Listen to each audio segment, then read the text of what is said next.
Aloha, it's Scott. I wanted to introduce you to a book that I created for a lot of reasons, and I've got Big Deal Magnet, right?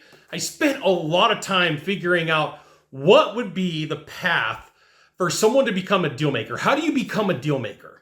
And I was put to a challenge, just as a heads up. There are some good books out there about deal making. A lot of them are about negotiations, and there's really solid books out there about negotiations.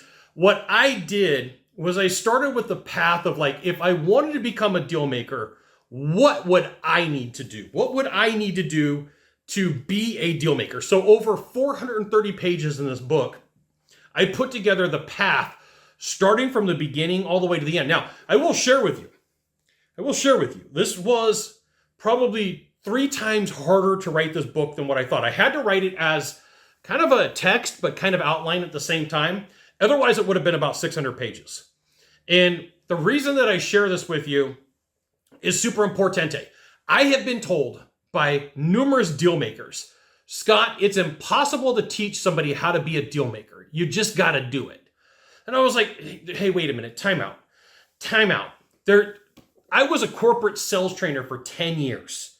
There's nothing that you can't teach about communication that you can't put in a book that somebody can't learn, right? Like Big Deal Magnet, okay?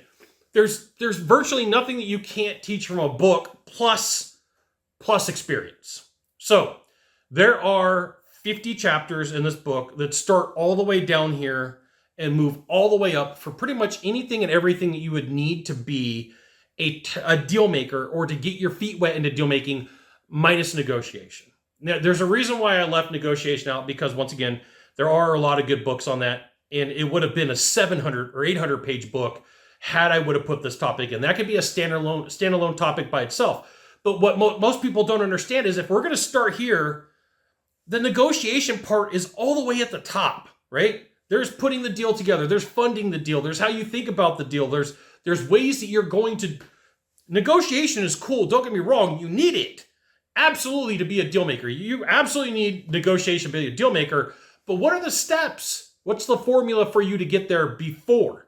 What's the ways for you to do it before you get all the way to negotiation? So, book is pretty much all the content that you would need to go out and to work some deals, to find out how to be a deal maker, to have conversations, except for a few things. I'm not a doctor, attorney, lawyer, marriage counselor, or therapist, but I am a taco enthusiast. There are parts of a deal that you may have to have qualified legal attorneys, accountants take a look at to validate information for you. Sometimes you do have to vet or take a look at the person that you're doing a deal with, right? Sometimes you're like, I don't know if I trust this dude or this chick, but it's all in here, right here. Big Deal Magnet, a book on deal making, how you can become a deal maker, right? There's not very many books out on the field about deal making. I think that there's about 21 with my book now. Check out Big Deal Magnet. There is a link right here below that you can go to. Type that in. You can pick it up right on Amazon, and I will love you for it. Just want to let you know that I appreciate you. We'll see you soon. Thanks for watching.